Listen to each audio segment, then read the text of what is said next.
dear students. Today I am going to teach hydrocarbons for your NEET exam. Hydrocarbon से इस year भी आपके यहाँ क्वेश्चन आस्क किया गया है और आगे भी आस्क किया जाएगा. अगर आपने पेपर दिया है तो आप देखेंगे हाइड्रोकार्बन से क्वेश्चंस आपके आए पूछे गए हैं. 2 क्वेश्चन आए थे हाइड्रोकार्बन से.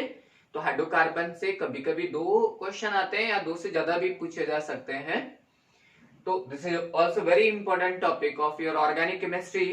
तो हाइड्रोकार्बन्स के बारे में आज हम लोग बात करते हैं. जब भी हम कोई चैप्टर स्टार्ट करते हैं ना, तो उसमें ऑर्गेनिक केमिस्ट्री की बात मैं कर रहा हूं. ऑर्गेनिक केमिस्ट्री में जब भी आप कोई टॉपिक या कोई चैप्टर स्टार्ट करोगे तो हम सबसे पहले कंपाउंड को सिंथेसाइज करते हैं, फिर उनकी फिजिकल प्रॉपर्टी की स्टडी किया जाता है, देन केमिकल रिएक्शंस के बारे में स्टडी करते हैं और लास्ट में ऑक्सीडेशन करा दिया जाता है. मतलब आपको घर नहीं ले जाना है भाई, हमें जला करके यही छोड़ देना है. तो लास्ट में हम क्या करेंगे, वो ऑक्सीडाइज करेंगे. अब हाइड्रोकार्बन्स टॉपिक हमने लिया है ना, तो अगर बात करते हैं यहाँ पे टाइप्स ऑफ हाइड्रोकार्बन्स की,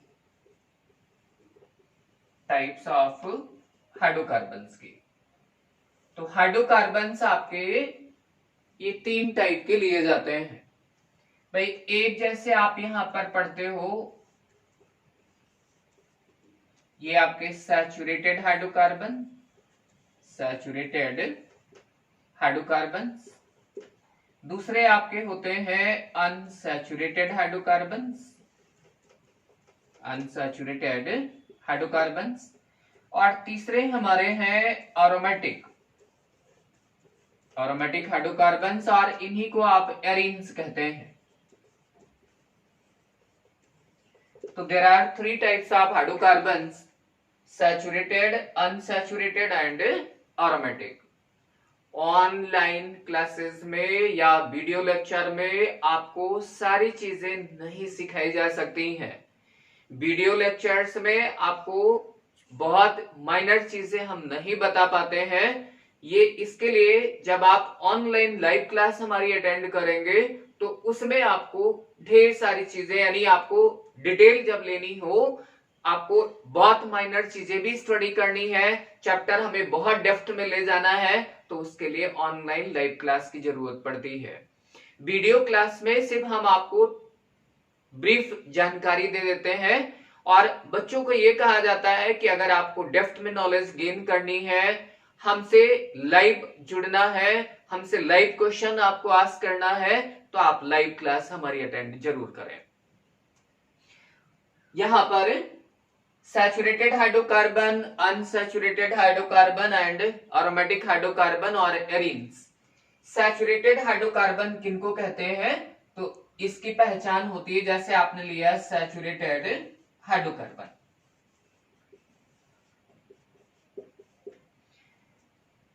आपको पता है कि कार्बन की 4 वैलेंसी होती है, it is a tetravalent atom. अगर कार्बन की चारों वैलेंसी सिंगल बॉन्ड से सेटिस्फाइड होती है तो ऐसे कार्बन को हम कहते हैं saturated carbon. When all the valencies of carbon is satisfied with single bond, तब हम इसे क्या कहेंगे, सैचुरेटेड हाइड्रोकार्बन कह देते हैं. इसी तरह से अगर आप लेते हैं यहां पे अनसैचुरेटेड,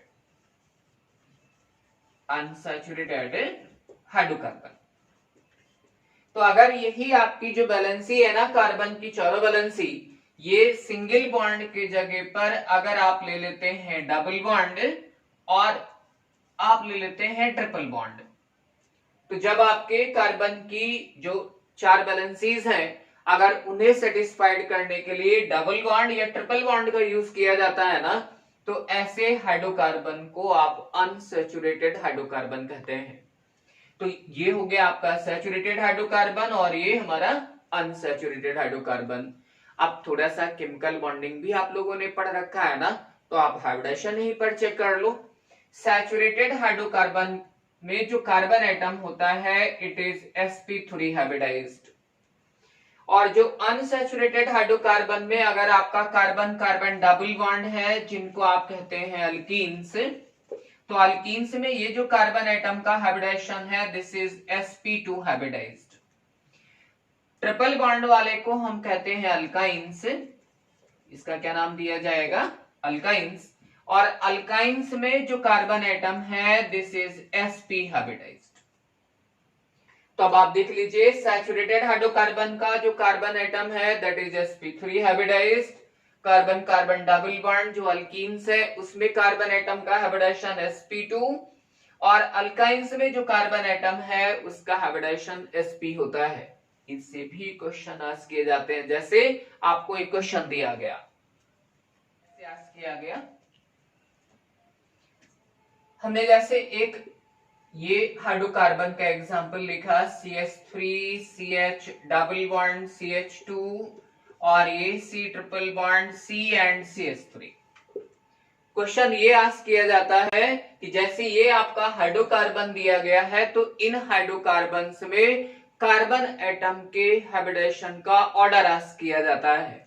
अब जैसे अगर हम यहाँ पर ऑर्डर की बात करें ना, तो अब ये कार्बन आप देखिए सिंगल बॉन्डेड है, ये कार्बन दोनों आपके डबल बॉन्डेड है, जबकि ये दोनों कार्बन आपके ट्रिपल बॉन्डेड है, और ये लास्ट वाला कार्बन भी आप देखिए कैसा है, ये हमारा सिंगल बॉन्डेड है। तो सिंगल बॉन्डेड के लिए हमने हाइब्रिडेशन आपको अभी सिखाया है sp3, डबल बॉन्डेड के लिए sp2, फिर ये आपका sp2, ट्रिपल बॉन्डेड है तो sp, तो ये sp और लास्ट में क्या आ जाएगा, ये sp3। तो अब आपको 4 ऑप्शन बना के दे दिए जाते हैं, एक आपके करेक्ट हाइब्रिडेशन का ऑर्डर लिखा होगा, बाकी ऑप्शंस में आपके इनकरेक्ट ऑर्डर लिखे होंगे। तो अगर आपको मालूम है, निकालने का तरीका पता है कि सिंगल बॉन्डेड कार्बन है तो sp3, डबल बॉन्डेड कार्बन है तो sp2 हाइब्रिडाइज्ड होता है, और जब आप लेते हैं ट्रिपल बॉन्डेड कार्बन तो वो हमारा sp हाइब्रिडाइज्ड माना जाएगा। हाइड्रोकार्बन्स में आपके 3 ही टाइप के हाइब्रिडाइजेशंस होते हैं, वो आपका sp3, sp2, sp, इसके आगे कोई भी आपका हाइब्रिडाइजेशन इसमें काउंट नहीं किया जाता है। तो ये तुम्हारा नीट का एक क्वेश्चन यहां से बिल्कुल पक्का करा दिया हमने। ये अगर सिंपल टाइप का क्वेश्चन आस्क किया जाता है तो जरूर इस तरह से दिया जाएगा। हमने कहा था थर्ड कैटेगरी की जो हाइड्रोकार्बन है वो है एरोमेटिक हाइड्रोकार्बन, एरोमेटिक हाइड्रोकार्बन, और इसी का हमने एक नेम और दिया था, इनको हमने कहा था एरिन्स।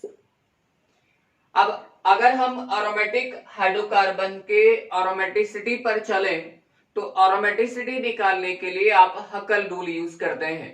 तो हकल रूल हम यहाँ पर आपको अभी नहीं पढ़ा रहे हैं, क्योंकि हकल रूल समझाने के लिए आपको फिर हमें जीओसी का टॉपिक उठाना पड़ेगा, और जीओसी अभी यहाँ पर हम डिस्कस नहीं कर रहे हैं। तो आप ऐसे याद रखो कि एरोमेटिक हाइड्रोकार्बन में जो कंपाउंड हमको पढ़ने हैं वो है आपका एक बेंजीन, ये आपका बेंजीन है।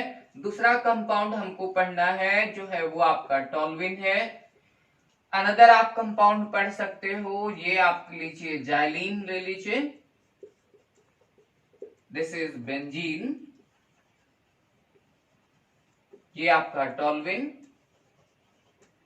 इसको हम कहते हैं जाइलिन, टॉल्विन, जाइलिन। और थोड़ा बहुत जानकारी आपको नेप्थलीन के बारे में भी दे दिया जाता है, कभी कभी कुछ क्वेश्चंस आपके नेप्थलीन से भी आ जाते हैं। तो ये हो गया आपका बेंजीन, टॉल्विन, जाइलिन एंड नेप्थलीन।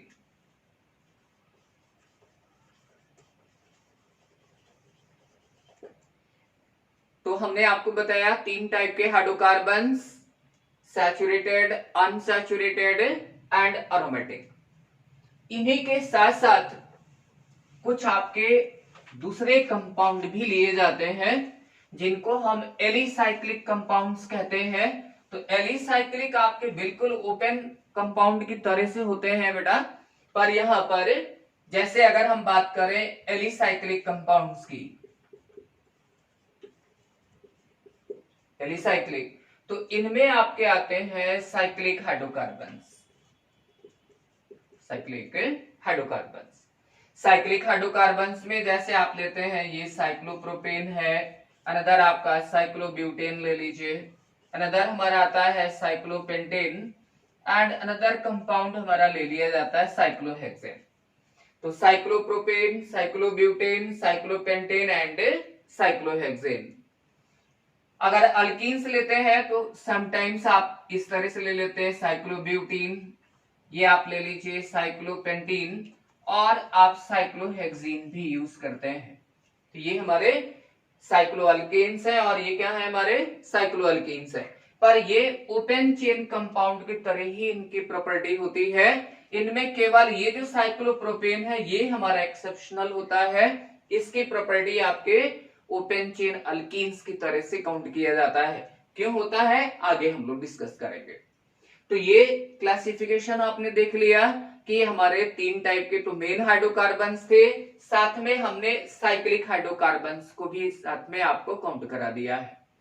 अब हमें क्या करना है, इन्हीं हाइड्रोकार्बन्स वाले कंपाउंड का हमें प्रिपरेशन करना है, उनकी फिजिकल प्रॉपर्टी की स्टडी करनी है और लास्ट में आप केमिकल रिएक्शंस के बारे में स्टडी करते हैं। तो हम जनरल सिंथेसिस पर आए।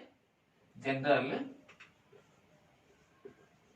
Methods of preparation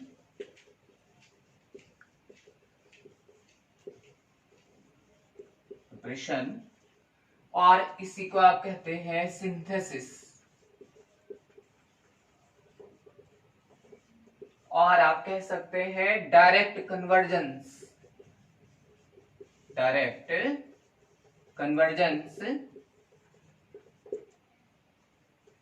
of different compounds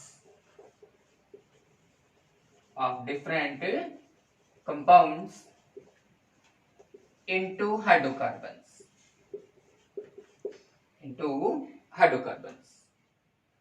last session में हमने आपको क्लासिफिकेशन बताया था हाइड्रोकार्बन्स का कि कितने टाइप के हाइड्रोकार्बन्स होते हैं। इस सेशन में हम लोग प्रिपरेशन करते हैं अलग अलग कंपाउंड्स को डायरेक्ट या इनडायरेक्ट कैसे कन्वर्ट किया जा सकता है हाइड्रोकार्बन्स में। हम आपको एक कंपाउंड दे रहे हैं। पहला कंपाउंड हमने लिया है यहाँ पे जैसे from alkyl halides.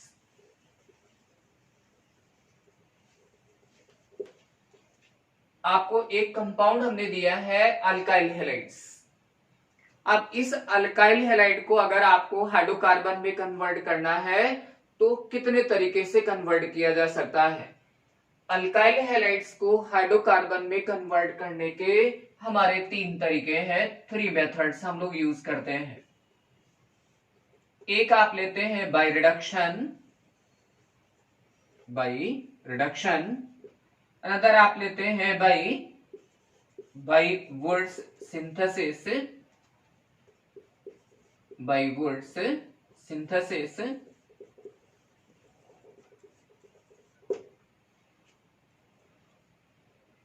First by reduction, second by वुड सिंथेसिस, और थर्ड मेथड में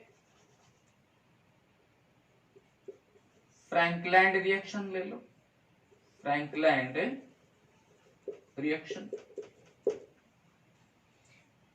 तो जैसे अल्काइल हैलाइड्स को अगर आपको कन्वर्ट करना है तो हम ये 3 तरह के मेथड्स यूज करेंगे, बाय रिडक्शन, बाय वुड synthesis and third by Frankland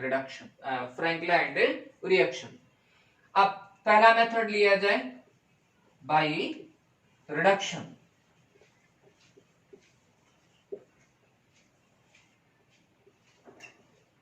अगर आपको अल्काइल हैलाइड्स को रिडक्शन के थ्रू कन्वर्ट करना हाइड्रोकार्बन में तो हमें जरूरत पड़ेगी यहाँ पे रिड्यूसिंग रिएजेंट की। इसी जरूरत पड़ेगी रिड्यूसिंग रिएजेंट की। रिड्यूसिंग रिएजेंट्स आपके पास सेवरल टाइप्स के हैं, पर यहाँ पर कुछ ही हम रिड्यूसिंग रिएजेंट का यूज करते हैं। अगर हम कार्बन हेलोजन बॉन्ड की बात करें या कार्बन नाइट्रोजन बॉन्ड की बात किया जाए या कार्बन ऑक्सीजन बॉन्ड की बात करें तो these bonds are said to be highly polar bonds. ये बॉन्ड्स जो होते हैं इनको हम हाईली पोलर बॉन्ड्स कहते हैं। और हाईली पोलर बॉन्ड्स को रिड्यूस करने के लिए we use powerful reducing reagents। जब भी आपका बॉन्ड हाईली पोलर हो तो वहां पे हम पावरफुल रिड्यूसिंग रिएजेंट का यूज करेंगे। पावरफुल रिड्यूसिंग रिएजेंट्स में पावरफुल रिड्यूसिंग रिएजेंट, इसमें आप एक तो लेते हैं रेड फास्फोरस प्लस HI, और दूसरा आप ले सकते हैं, ये फर्स्ट हो गया, सेकंड आप ले सकते हो lithium aluminium hydride. Red phosphorus plus HI and another is lithium aluminium hydride.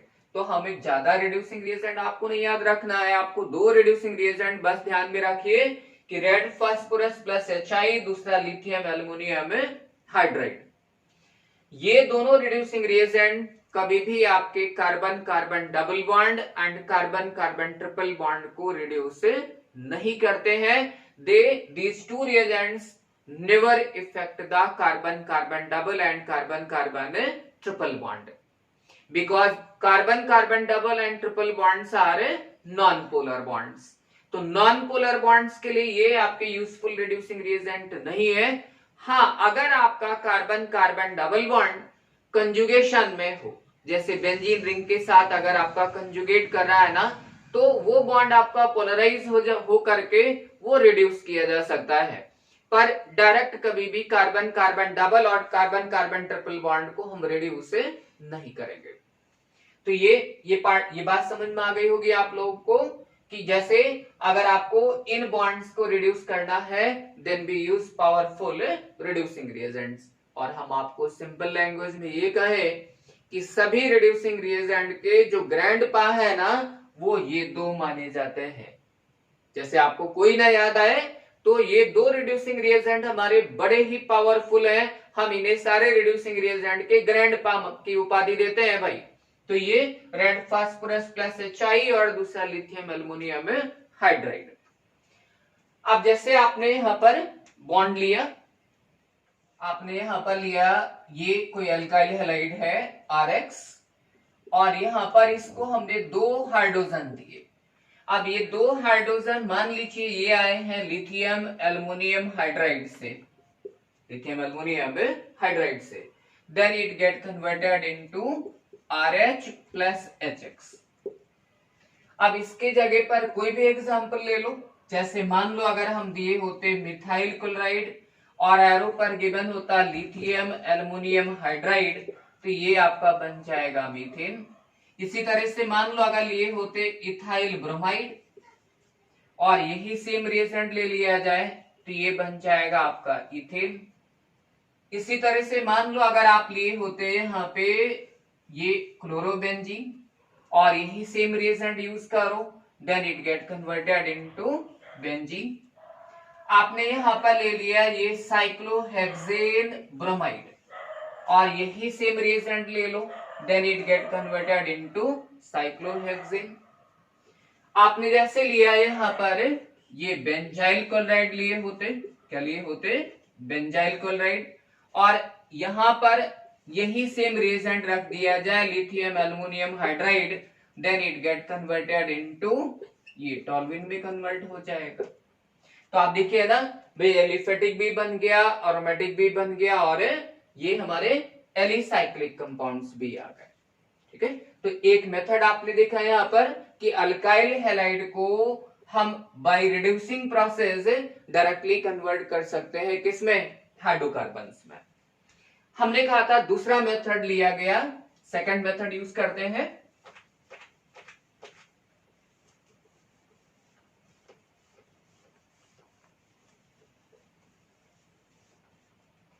अगर मेथड लीजिए बाय वुड्स सिंथेसिस।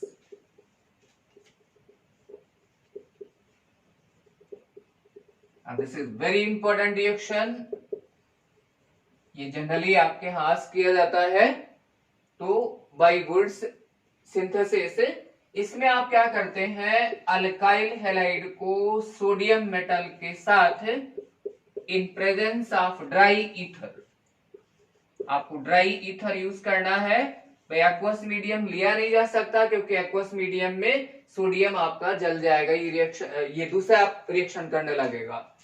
अब जब ड्राई ईथर के प्रेजेंस में करोगे तो ये रिएक्शन इस तरह से आपकी ब्रेक होती है और यहां से ये दोनों आर आर आपस में जुड़ जाएंगे और प्लस ये ट्वाइस NaX। सपोज दैट यहां पर आप लिए होते मिथाइल ब्रोमाइड, इसके 2 मोल ले लो और यहां पर एरो पर गिवन है sodium metal and dry ether, तो यहां से ये हमें मिलेगा इथेन। अगर आप लिए होते C2H5Cl, इसके 2 मोल ले लो और यही सेम कंडीशन रखा जाए, then it get converted into C4H10।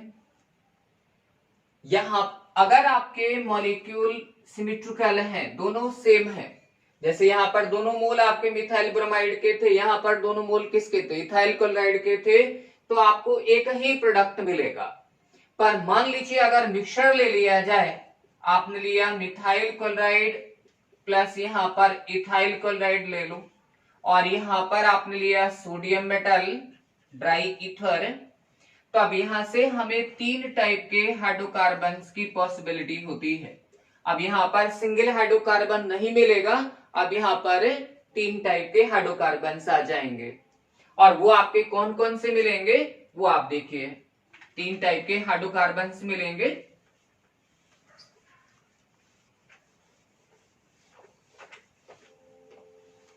दोबारा लिख दे रहे हैं हम इस रिएक्शन को। आपने जैसे यहां पर लिया methyl chloride plus ethyl chloride और in presence of sodium metal और ये ड्राई ईथर, तो हमने कहा भाई यहां पर 3 हाइड्रोकार्बन्स मिलेंगे। अब यहां पर सिंगल नहीं मिलेगा, एक हाइड्रोकार्बन आपको मिल रहा है C2H6, दूसरा हाइड्रोकार्बन मिल रहा है C4H10 और तीसरा आपको मिल रहा है C3H8। ये तीनों क्यों ऐसे आए हैं तो इसके बारे में बात हम करेंगे, पर अगले सेशन में बात करेंगे, क्योंकि इस वीडियो में बहुत लंबा वीडियो हो जाएगा। तो अगले वीडियो में आप इसको देखना ना भूलें। अगले वीडियो में हम इस कैसे बनते हैं, ये कौन सी टेक्निक लगती है, कौन सी मैकेनिज्म लगता है, इसके बारे में डिस्कस करेंगे।